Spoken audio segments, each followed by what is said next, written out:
الرحمن الرحیم، السلام علیکم، پروگرام المرشد اور میں ہوں منور عتیق۔ ناظرین محترم، آپ کے سوالات ہیں اور رہنمائی کے لیے ہمارے ساتھ موجود ہیں ہمارے بہت ہی محترم جناب حضرت امیر محمد اکرم امان صاحب۔ آپ سلسلہ نقشبندیہ اویسیہ کے شیخ ہیں، مترجم قرآن ہیں، مفکر قرآن ہیں، شاعر ہیں، ادیب ہیں، بہت سارے حوالے ہیں آپ کے تعارف کے۔ حضرت جی بہت شکریہ، آپ نے وقت دیا۔ پہلا سوال شامل کرتے ہیں، جنید احمد ہیں راہ والی کینٹ سے۔ کہتے ہیں قرآن پاک میں ہے کہ دین میں کوئی زبردستی نہیں، پھر ہمارے بزرگ ہم سے زبردستی کیوں کرتے ہیں کہ نماز پڑھو اور روزے رکھو وغیرہ؟ بڑا عجیب سا سوال۔ الحمدللہ رب العالمین والصلاة والسلام علی حبیبہ محمد وآلہ وصحبہ اجمعین۔ اعوذ باللہ من الشیطان الرجیم، بسم اللہ الرحمن الرحیم۔ یہ عجب ستم ظریفی ہے کہ ہم عربی کو اردو میں سمجھنے کی کوشش کرتے ہیں۔ صحیح۔ میں پچھلے دنوں ایک سوال میرے پاس وہاں جمعے میں آیا، کسی نے خط میں لکھا کہ جی دین میں ہے کہ لا یکلف اللہ نفسا الا وسعہا، جتنی کسی کی طاقت ہوتی ہے اس سے زیادہ اسے تکلیف نہیں دیتا۔ صحیح۔ تو لوگ تو ایسی ایسی بیماریوں میں مبتلا ہیں، بندے غریب ہیں، کینسر ہو گیا، اس کی کینسر کی طاقت تو اس میں نہیں۔ اب وہاں تکلیف کا جو عربی میں مطلب ہے وہ ہے ذمہ داری۔ صحیح، بالکل صحیح، کہ آپ اس کام کے مکلف ہیں، اٹ از یور ریسپانسبلٹی۔ بالکل صحیح۔ اب اس کے ساتھ بیماری کا کیا تعلق؟ یعنی شریعت کا کوئی حکم ایسا نہیں دیا جاتا جو وہ نہیں کر سکتا۔ مثلا نماز میں کھڑا ہونا فرض ہے، وہ نہیں کر سکتا، بیٹھ کے پڑھ لے، فرض ساقط ہو گئے۔ بالکل صحیح۔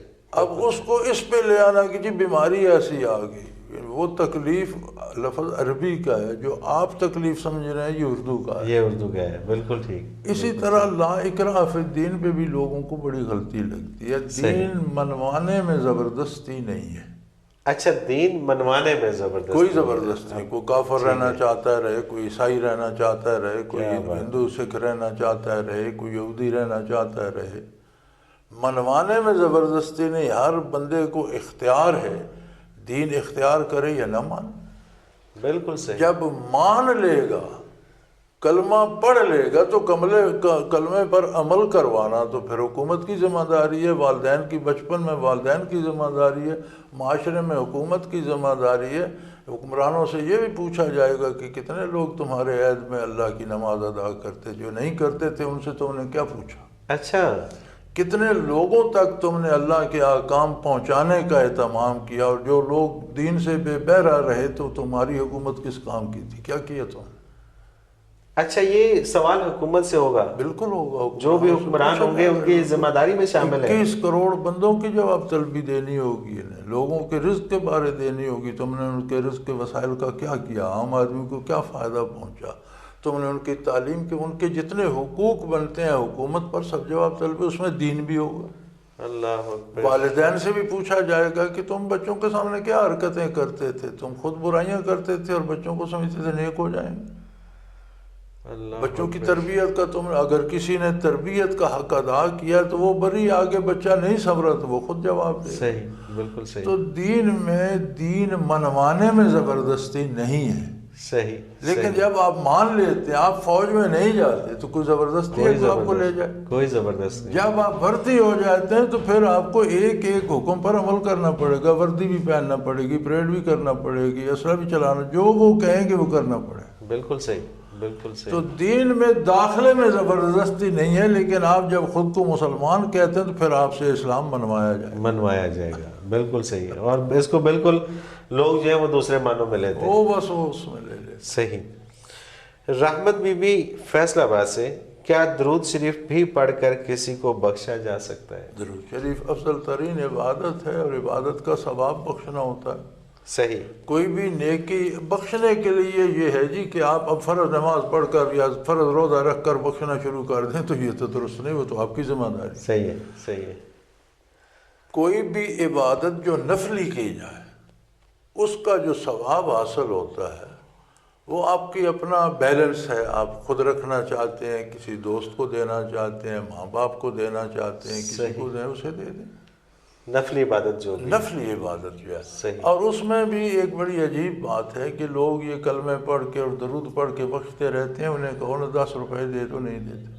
صحیح، بالکل صحیح، بالکل صحیح. اور یہ بھی ایک رسم ہی ہے. اگر کسی کو یہ اندازہ ہو جائے کہ اس کا فائدہ کیا ہے، اور 10 لاکھ مرتبہ کلمہ شریف پڑھے، اس کا ثواب اس مرنے والے کو بخشتا ہوں. اسے آپ کہیں کہ آپ 10,000 اس کے لیے دے دیں، اس کے بچے کو دیتے ہیں، اس کے گھر میں کو خرچہ کو 10,000 نہیں دے گا. 10 لاکھ کلمہ دے رہا ہے، 10,000 روپیہ نہیں دے گا. بالکل ایسے ہی، بالکل ایسے ہی. تو یہ بخشنے کا بھی مطلب تب ہے کہ جب آپ کو روپوں سے بھی وہ عمل قیمتی لگے تو بخشیں.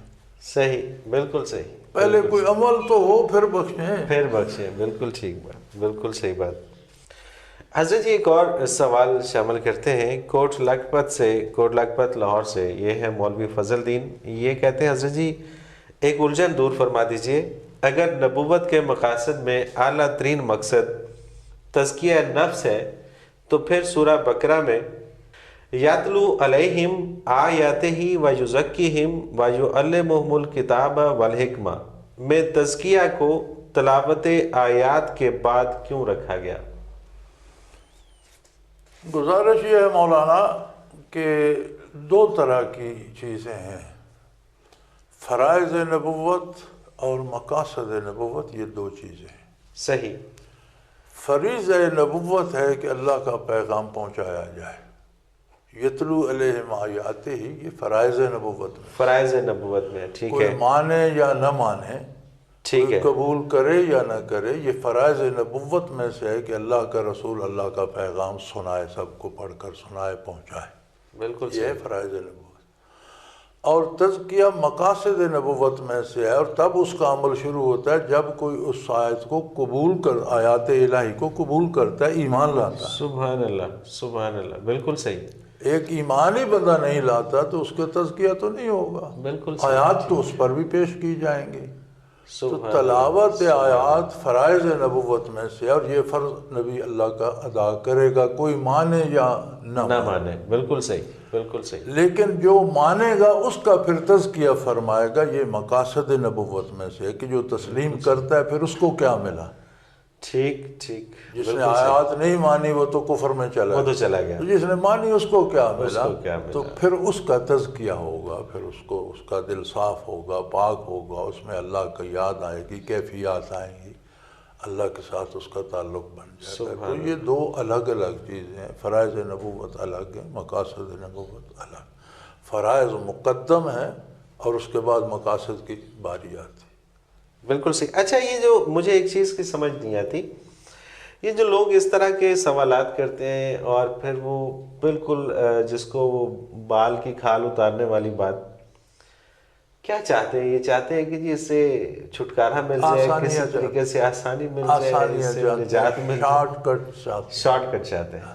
صحیح صحیح. حالانکہ دنیا کی زندگی میں یہی لوگ اندھا دھند عمل کرتے ہیں، گدھے کی طرح کام کرتے ہیں. جی ہاں. کہ کوئی 4 پیسے زیادہ مل جائے. اور ایسی جس کو کہتے ہیں نا کہ جس بات میں کسی طرح کی حقیقت نہیں ہوتی، صرف ایک خواب ہوتا ہے، اس کے پیچھے بھی دوڑ لگا ساری زندگی ختم کر کہ جی 4 پیسے وہاں سے، مطلب لالچ ہے نا، تو لالچ میں دوڑ لگا دیں گے. یہ نہیں پوچھیں گے کہ یار اس میں حقیقت ہے یا نہیں ہے. لیکن دین کی طرف آئیں گے تو پھر شارٹ کٹ، ہر چیز کے بارے میں وہ بار بار یہ وظیفہ پڑھنے سے جی باقی سارے کام ہو جائیں گے. سارے کام جو کرو گے وہ ہوں گے، کیسے ہو جائیں گے؟ صحیح بات ہے، صحیح بات ہے. منیرہ ہے جی کراچی سے. یہ کہتی ہے میری ساس نہایت زود رنج خاتون ہے. بعض اوقات مجھ سے بھی غلطیاں ہو جاتی ہیں جس پہ وہ بے تحاشا بد دعائیں دیتی ہیں. ان بد دعاؤں پہ میرا دل کانپ کے رہ جاتا ہے. آپ سے گزارش ہے کہ یہ وضاحت فرما دیجیے کہ بد دعا کی حیثیت کیا ہے، یہ بد دعا دینا کس حد تک جائز ہے، اور یہ بھی کہ اس کی مقبولیت کی سند کیا ہے. بد دعا دینے سے پہلے تو یہ سوچنا چاہیے کہ آپ بد دعائیں لیتی کیوں ہیں. صحیح. انہوں نے اقرار بھی کیا اگر واقعی آپ کا دل کانپ جاتا ہے تو آئندہ ایسی حرکتیں نہ کریں جس سے وہ دعائیں دیتی ہیں. صحیح، یہ بھی ہم رسمن کہہ دیتے ہیں دل کانپ جاتا ہے، ہوتا کچھ نہیں جاتا. اگر کانپے تو پھر کانپے تو پھر آئندہ نہ کریں. بالکل. تو آپ ایسے کام نہ کریں جس سے بزرگ بد دعائیں دیں. صحیح بات. دوسری بات یہ ہے کہ بد دعا وہ ہوتی ہے جب کسی کا واقعی حق مجروح ہو اور اسے دکھ پہنچے اور وہ کوئی بد دعا دے. صحیح. رسمن عادتاً کہتا رہے تو وہ یاوہ گوئی ہے، اس کا کیا اثر ہے، اس کی مطلب اس سے کوئی فرق نہیں پڑتا. صحیح ہے. لیکن دونوں پہلو واضح کر دوں کہ بد دعائیں لینا بھی نہیں، کچھ کرتی ہیں تو دیتی ہیں. وہ کہتی ہے نا جی کہ مجھ سے بھی غلطی ہوگی، تو غلطیاں نہ کریں. اگر دل کانپ جاتا ہے تو غلطی ہوگی تو دوبارہ وہ غلطی نہ کریں اور اس میں ایڈجسٹ ہونے کی کوشش کریں کہ آپ ان کے مزاج کو سمجھیں. اصل یار بنیادی مصیبت جو ہے نا وہ یہ ہے کہ جب شادی ہوتی ہے تو بیوی کہتی ہے یہ اس کے ماں باپ ہے، وہ کہتے ہیں یہ اس کے. یار یہ اس کے کہاں سے آ گئے؟ صحیح بات. جب تم دونوں اللہ کے نام پر ایک دوسرے کے لیے حلال ہو گئے، تمہارے درمیان کوئی حجاب نہیں رہا، تو پھر اس کے ماں باپ تمہارے بھی ماں باپ ہیں، اس کے ماں باپ تمہارے بھی ماں باپ ہیں. تو اگر ساس کو درمیان سے نکال دیں اور اسے ماں سمجھیں تو یہ نوبت نہ ہے. بالکل صحیح بات. میاں کی ماں ہے تو بیوی کی بھی ماں ہے، بیوی کی ماں ہے تو میاں کی بھی ماں ہے.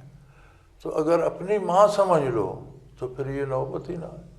بالکل صحیح. اور ہر رشتے کو اپنے طور پہ اس چیز کو ریئلائز کرنا چاہیے. وہ ایک مثال بنی ہوئی ہے نا جی کہ وہ ماں کہتی ہے کہ میرا بیٹا تو بہت ہی بگڑ گیا ہے، میری تو نافرمانی کرتا ہے اور جو بھی لاتا ہے وہ اپنی بیگم کو دے دیتا ہے، جبکہ میرا داماد بہت اچھا ہے، وہ جو کماتا ہے وہ میری بیٹی کو دیتا ہے. حالانکہ کام وہ بھی وہی کر رہا ہے، وہ بھی وہی کر رہا ہے. ٹھیک ہے نا. وہ چونکہ بیٹی ہے ادھر تو وہ بیٹا مانے تو وہ برا ہے، داماد مانے تو اچھا ہے. اور اس میں حضرت جی وہ ایک حدیث بھی تو ہے نا کہ شوہر پہ پہلا حق اس کی ماں کا ہے، جبکہ بیوی کے اوپر پہلا حق اس کے شوہر کا ہے. اور اگر اس کو ہی تسلیم کر لیا جائے اور دل سے مان لیا جائے تو میرا خیال ہے اصل جی بات یہ ہے کہ ہم دین کے معاملے میں بہت کمزور ہو گئے ہیں اور رسمی سا رہ گیا ہے کہ چلو بائی برتھ ایکسیڈنٹ ہم مسلمان ہیں تو مسلمانی کو گھسیٹے چلو. اسے ہم عملی زندگی اور پریکٹیکل لائف میں لانے کے لیے تیار نہیں. بالکل صحیح. تو جب تک ہم دین کو عملاً نہیں، ہم جب دین پر عمل نہیں کرتے تو وہ ثمرات کیوں تلاش کرتے ہیں جو دین پر عمل کرنے سے ملتے ہیں؟ کیا بات ہے، کیا بات ہے. ہماری توقعات وہ ہوتی ہیں کہ جس طرح صحابہ کرام پر ابر رحمت برسا اسی طرح ہم پر برس. لیکن جس طرح صحابہ کرام نے عمل کیا ہم اس طرح عمل تو نہیں کرنا چاہتے. وہ مشکل لگتا ہے ہمیں. وہ مشکل. تو جب دین کو اپنا لیا جائے تو پھر ساس سسر کوئی نہیں رہتا، دونوں گھروں میں ماں باپ ہی ہوتے. سبحان اللہ. اور پھر تو جیسا آپ فرماتے ہیں کہ ہر رشتہ ہی اللہ تعالیٰ کی رضا کے لیے اگر آپ نبھاتے ہیں تو پھر تو کوئی کسی سے حسن آ جاتا ہے، خوبصورتی آ جاتی ہے. بالکل صحیح بات ہے. ایک حضرت جی وقفہ لیتے ہیں چھوٹا سا. ناظرین محترم، اگر آپ بھی اس پروگرام میں شامل ہونا چاہیں، اپنا سوال بھیجنا چاہیں تو ہمارا ایک نمبر اسکرین پہ بار بار ابھرتا ہے، نوٹ فرما لیجئے 0333455021. اس پہ آپ ہمیں میسج کر دیجئے، آپ کا سوال ضرور شامل کریں گے اس پروگرام میں. اور اسی طرح سے آپ ہمیں میل کر سکتے ہیں. ہمارا ای میل ایڈریس اسکرین پہ اوپر رہے، almurshid313@hotmail.com. اس پہ آپ ہمیں ای میل کر کے اپنا سوال بھیج دیجئے، ہم پروگرام میں شامل کریں گے. ایک مختصر سا کمرشل بریک لیتے ہیں، اس کے بعد حاضر ہوتے ہیں. ہمارے ساتھ رہیے.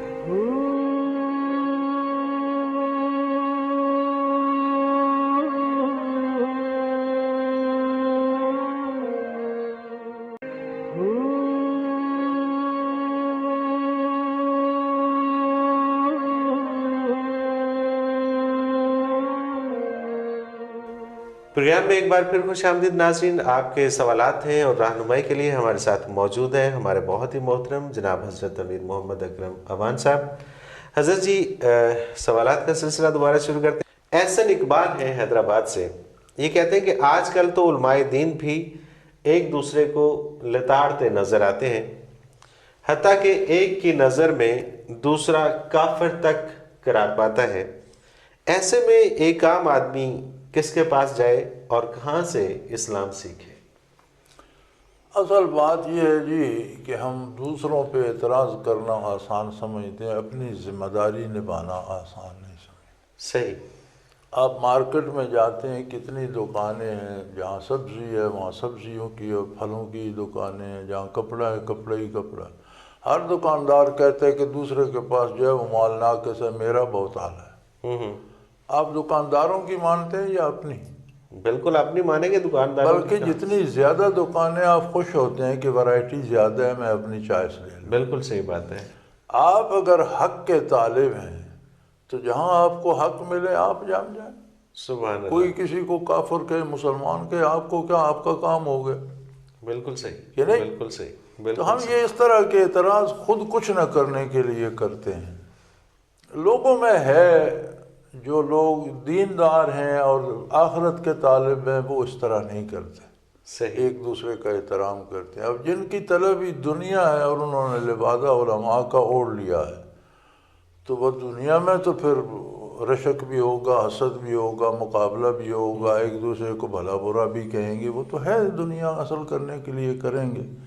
لیکن آپ کا مسئلہ تو یہ نہیں ہے، آپ کو تو ہدایت چاہیے جہاں سے ملتی ہے۔ آپ سمجھتے ہیں کہ عقیدہ بھی درست ہو گیا، میرا کردار بھی سنور رہا ہے، آپ جام جائیں، آپ کو باقی دکانوں سے کیا کوئی لڑتا ہے بھڑتا ہے، جو کرتا ہے کرتا رہے۔ صحیح۔ لیکن اصل یہ ہے کہ ہم بھی دین پر عمل نہ کرنے کے بہانے تلاش کرتے رہتے ہیں۔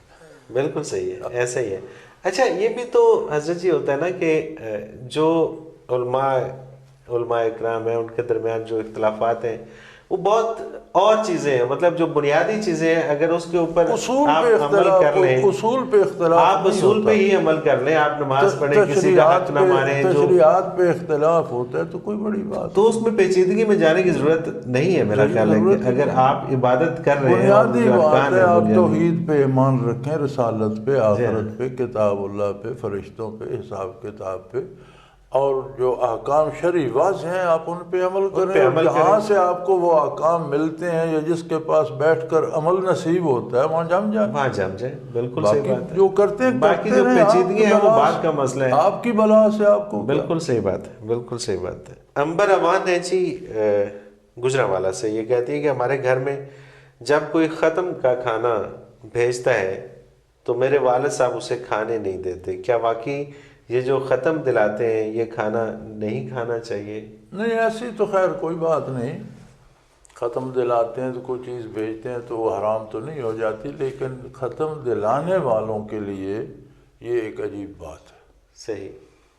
کہ آپ قرآن کریم کا ختم کراتے ہیں یا کوئی آیات پڑھتے ہیں، سورتیں پڑھاتے ہیں کسی مرنے والے کو ایصال ثواب کے لیے، صحیح، تو وہ فی سبیل اللہ پڑھی جائیں گی، ان کا معاوضہ کھانا نہیں دیا جائے گا، نہ پیسے دیے جائیں گے۔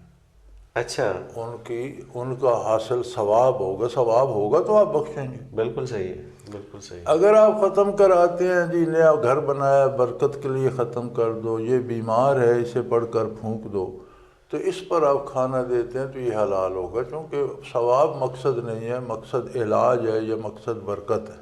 ٹھیک ہے، تو اس کے بدلے آپ کھانا بھی کھلاتے ہیں تو وہ بھی جائز ہے، اچھی بات ہے۔ ٹھیک ہے۔ لیکن جہاں ایصال ثواب مراد ہو، مردے کو بخشنا مراد ہو، کسی بزرگ کو، اولاد کو، دوست کو جو دنیا سے گزر چکا، تو وہاں ثواب چاہیے۔ تو جب آپ قرآن پڑھائیں گے اس کے بدلے پیسے دیں گے یا کھانا دیں گے، تو پڑھنے کا بدلہ کھانا ہو گیا، کھانے کے بدلے اس نے پڑھ دیے، تو ثواب کہاں سے آیا؟ صحیح، صحیح۔ ثواب ہوگا تو مردے کو ملے گا، تو یہ تو کھانا اور پڑھنا ادلا بدلہ ہو گیا، تو ثواب کہاں سے آیا؟ صحیح۔ اچھا اس میں اگر یہ نیت نہ ہو، اگر گھر میں کوئی مہمان آتا ہے یا اگر 4 لوگ آ جاتے ہیں، ظاہر ہے میزبان کی یہ ذمہ داری ہے کہ ان کو کھانا کھلائے، لیکن اسی ذمہ داری میں اگر اس کو یہ اس کے ذہن میں نہ ہو کہ یہ میں نے عدلے کا بدلہ کر رہا ہوں، صرف وہ مہمان نوازی کی حد تک ہو۔ بات ذہن کی نہیں ہے، بات یہ ہے کہ جب آپ پڑھنے کے لیے بلاتے ہیں وہ مہمان نہیں آتے۔ صحیح، مہمان کا آنا اور بات ہے، آپ کا بلانا اور بات ہے۔ صحیح. یا تو پھر ایسے لوگوں کو بلائیں جو کھانے پینے سے بے نیا کھانا گھر سے کھائیں آپ کے لیے پڑھ دیں، یا پھر خود پڑھیں. صحیح. خود تو ہم پڑھتے نہیں نا جی. مسئلہ تو سارا یہی ہے نا کہ خود اگر پڑھ لیں تو پھر تو ضرورت نہیں نا ہے. ہم نے تو وہ سارے کام دوسروں کے ذمہ لگا رکھے ہیں. پیسے دے کے جاتے ہیں، جا کے حافظ صاحب کو پیسے دیتے ہیں اور قبر بتا دیتے ہیں کہ اس پہ جا کے بچے نے جا کے پڑھوا دیجیے گا. نفع نقصان ہوتا ہے تو مرنے والے کو ہوتا ہے کہ اسے کچھ نہیں ملتا. آپ ایک رسم پوری کر دیتے ہیں. کھانے والوں کو موج ہے، کھائیں، کھانا کو نہیں آرام. کھانا کھل جاتا ہے، بلکہ وہ کہتے ہیں بندے کھل جاتے ہیں، کھانا تو نہیں کھلتا، وہ تو وہیں پڑا ہوتا ہے. شہنیلا منڈی بہاؤالدین سے شہیلا ہیں یا شہنیلا ہیں، میں صحیح نام شاید اگر غلطی ہو تو معاف کر دیجیے گا. جب حساب کتاب قیامت کے دن ہونا ہے تو پھر قبر میں پہلے سے عذاب و ثواب کیوں شروع ہو جاتا ہے؟ اور اگر قبر میں عذاب و ثواب شروع ہونا ہوتا ہے تو پھر قیامت والے دن نئے سرے سے جزا و سزا کا فیصلہ کیوں کیا جائے گا؟ حساب کتاب اور اس پر سزا و جزا یوم قیامت ہوگی. صحیح. جب کوئی دنیا سے مرتا ہے تو قیامت تک وہ برزخ میں یا ایک آپ سمجھ لیجئے انتظار گاہ میں ہے، ویٹنگ روم میں ہے. صحیح، بالکل صحیح. اب اگر فرسٹ کلاس پیسنجر ہے تو اس کا ویٹنگ روم بھی فرسٹ کلاس ہوگا. صحیح ہے. سیکنڈ کا ہے تو ویٹنگ روم بھی سیکنڈ ہوگا. تھرڈ کلاس کا پیسنجر ہے، ٹکٹ تھرڈ کلاس کی ہے اس کے پاس، تو ویٹنگ روم بھی تھرڈ کلاس کا ہوگا. صحیح. اور اگر چور ہے، ڈاکو ہے، پولیس نے گرفتار کیا ہوا ہے تو اسے تو کوئی صوفے کوچ کوئی نہیں دے گا. اس کا ویٹنگ روم بھی وہی حوالات ہی ہوگی. تو یہ جو برزخ میں ہے عذاب ثواب، یہ انتظار گاہ میں، ویٹنگ روم میں جس درجے کا بندہ ہے اس درجے کی جگہ. صحیح صحیح، بالکل صحیح. حقیقی اجر جو ہے وہ یوم حشر میں ہونے. برزخ کا عذاب ثواب ایک انتظار گاہ ہے، جس درجے کا بندہ ہے اس درجے کی انتظار گاہ ہے. جو قابل احترام ہے اس کے لیے احترام کی جگہ ہے، اور جو سزاوار ہے، سزا کے قابل ہے، اس کے لیے سزا کی جگہ. صحیح، بالکل صحیح. وجیح حسن راولپنڈی سے یہ کہتے ہیں کہ جی آپ کے خیال میں آج ہماری قوم کی بے حسی کی وجہ کیا ہے؟ گزارش یہ ہے جی، میں تو عرض کر دوں گا لیکن شاید آپ میری بات سے کچھ پریشان نہیں ہوں گے. ہماری ساری ذلت کی بنیادی وجہ یہ ہے کہ ہم نے دین کو ذلت کا سبب سمجھ لیا. اللہ اکبر. ہماری سربلندی کی ساری وجہ اسلام تھا. صحیح. سیدنا فاروق اعظم رضی اللہ عنہ کے زمانے میں جب بیت المقدس پہ مسلمانوں کے لشکر نے قلعہ بندی کر لی اور محاصرہ کر لیا، تو عیسائیوں کے جو پرانے پروہت راہب تھے انہوں نے انہیں بتایا کہ بھئی یہ ہماری کتابوں میں بھی ہے کہ جو اللہ کا رسول مبعوث ہوگا اس کا دوسرا خلیفہ بیت المقدس کو فتح کرے گا. صحیح. تو اگر یہ رسول بھی برحق ہے اور یہ خلیفہ برحق ہے تو اس سے لڑنا فضول ہے، جانے دینے والی بات ہے. اس نے فتح تو کر لینا ہے. بالکل. تو ہمیں صلح کر کے نکل جانا چاہیے. صحیح. اب کیسے پتہ چلے کہ خلیفہ برحق ہے؟ تو انہوں نے کہا اس کی نشانیاں بھی ہماری کتابوں میں. صحیح. چنانچہ امیر لشکر اسلامی سے کہا گیا کہ بھئی آپ بھی آرام کریں، ہم بھی آرام سے بیٹھیں، آپ ہمیں نہ چھیڑیں، ہم آپ کو نہیں چھیڑتے. آپ اپنے امیر المومنین کو یہاں بلا لیجئے، انہیں تکلیف دیجئے، یہاں تشریف لے آئیں، ہم انہیں دیکھ کر فیصلہ کریں گے. اگر وہ خلیفہ برحق ہیں اور دین سچا ہے تو ہم سرنڈر کر دیں. صحیح. یہ بات مدینہ منورہ پیش کی گئی فاروق اعظم کی خدمت میں. آپ وہاں سے چل پڑے. ایک غلام ساتھ لیا رفاقت کے لیے، ایک اونٹ لیا بیت المال سے. کیا بات ہے. اب جب نکلے کوئی آگے پیچھے ہاؤ ہو، کوئی گارڈ وغیرہ کچھ بھی نہیں تھا. صحیح. تو 2 میل 3 میل یا 1 میل یا 5 میل اونٹ پر سواری کی تو فرمایا بھی غلام اب تیری بات، اتنا میں پیدل چلوں گا، اتنا تو سواری. سبحان اللہ. اس نے کہا حضرت میں تکڑا آدمی، ان کا نہیں، تکڑا کمزور کی نہیں، تیرا حق بنتا ہے. اس نے عرض کی کہ امیر المومنین اگر آپ اصرار کرتے ہیں تو آپ تشریف رکھیں، میں بھی آپ کے پیچھے بیٹھ جاؤں۔ انہوں نے کہا اونٹ کا بھی حق بنتا ہائے ہائے ہائے، کیا بات ہے، اونٹ پہ 2 کا بوجھ کیوں لا دے؟ کیا بات ہے، کیا بات اس کا بھی ایک حق ہے، اس نے بھی اتنا سفر سبحان کرنا اللہ، ہے، سبحان اللہ، تو ایک تو ٹھیک ہے ہم نے سواری کی، تو 2 کیوں بیٹھ جائے؟ ایسا نہیں ہوگا، اب 5 میل تم بیٹھو گے، اس کے بعد میں بیٹھوں گا، اس طرح پہنچ۔ سبحان اللہ۔ اب ہوا یہ کہ جب بیت المقدس کے قریب پہنچے تو باری غلام کی تھی، اونٹ پہ بیٹھنے کی، اونٹ پہ بیٹھتے، کیا بات ہے، بارش بھی ہو گئی اور آپ کے کپڑوں میں پیبند لگے ہوئے تھے اور بعض پیبند چمڑے کے تھے۔ اللہ اکبر، وہ بارش ہوئی تو کچھ کیچڑ جوتوں سے اچھل کر چپکا، کچھ وہ پیبند بھیگ کر عجیب سے ہو گئے، تو عجیب سا حلیہ آپ کا، اونٹ کی مہار آپ نے پکڑی ہوئی اور آپ پہنچے تو امیر لشکر نے استقبال کیا۔ تو امیر لشکر نے فوراً گھوڑا بھی منگوایا، لباس بھی منگوایا کہ آپ عیسائیوں کے سامنے اس حال میں جائیں گے امیر المومنین، آپ لباس تبدیل کریں، گھوڑے پہ بیٹھیں۔ آپ نے لباس تبدیل کیا، گھوڑے کی رکاب میں پاؤں رکھ کر جب اوپر بیٹھ گئے زین پر تو فوراً چھلانگ لگائی نیچے، کہنے لگے یار یہ تیرے لباس اور تیرے اس گھوڑے کی سمجھ میرے میں مجھ میں تکبر پیدا کر دیا۔ اللہ اکبر، میں سمجھنے لگا کہ میں کوئی بڑا ہو گیا، تو اللہ میرا لباس لے اور یہ لو اپنا گھوڑا۔ اللہ اکبر، اس وقت انہوں نے فرمایا کہ دیکھو ہمارے پاس بے شمار گھوڑے تھے، ہمارے پاس بے شمار اونٹ تھے، ہمارے پاس تیز تلواریں تھیں، ہم دنیا سے لڑ سکتے تھے، ہمارے ارد گرد بڑی بڑی عظیم قیصر و کسریٰ کی سلطنتیں تھیں، کسی نے جزیرہ نما عرب پر قبضہ نہیں کیا اور نہ ہم کرنے دیتے تھے، لیکن ہمارے پاس عزت نہیں تھی۔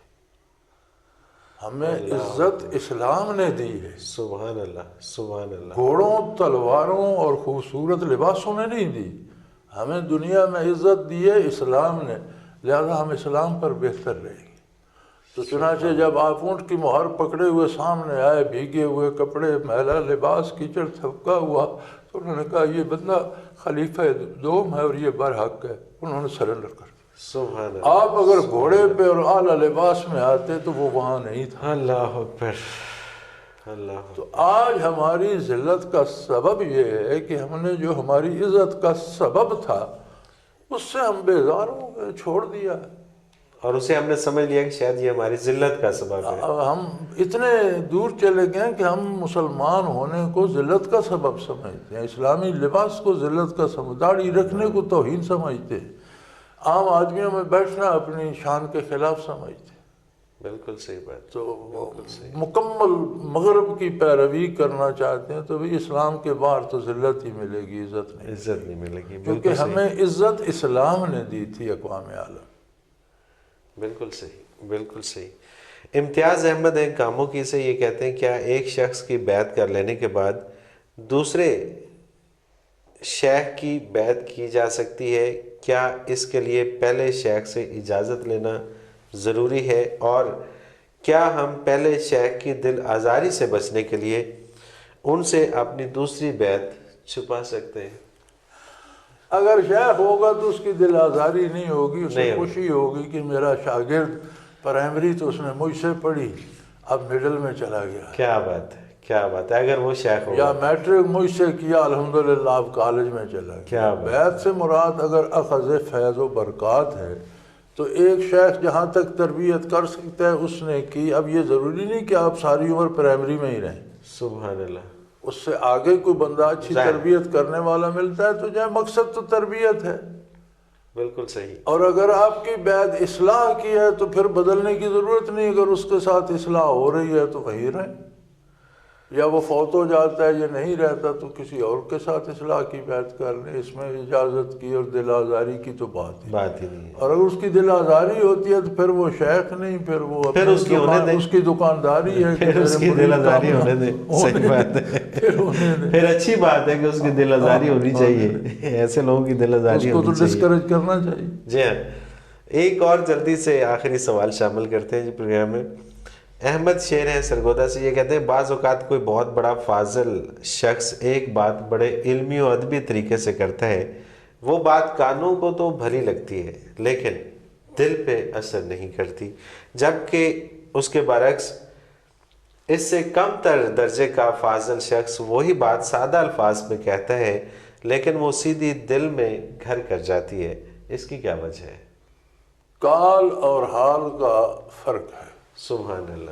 جو کہتا ہے اگر وہ خود بھی اس پر عمل کرتا ہے تو بات دل میں اتر جاتی ہے، کیا بات۔ اگر وہ خود اس پہ عمل نہیں کرتا تو وہ کانوں کو بھلی لگتی ہے وقتی طور پر۔ جیسے اب شعراء کے بارے میں آیا کہ فی کل وادی یہیمون و یقولون ما لا یفعلون، کہ اکثریت شاعروں کی وہ ہے جو ہر کونے میں دخل دیتے ہیں، ہر بات میں جھانکتے ہیں، صحیح، اور وہ کچھ کہتے ہیں جو کرتے نہیں ہیں۔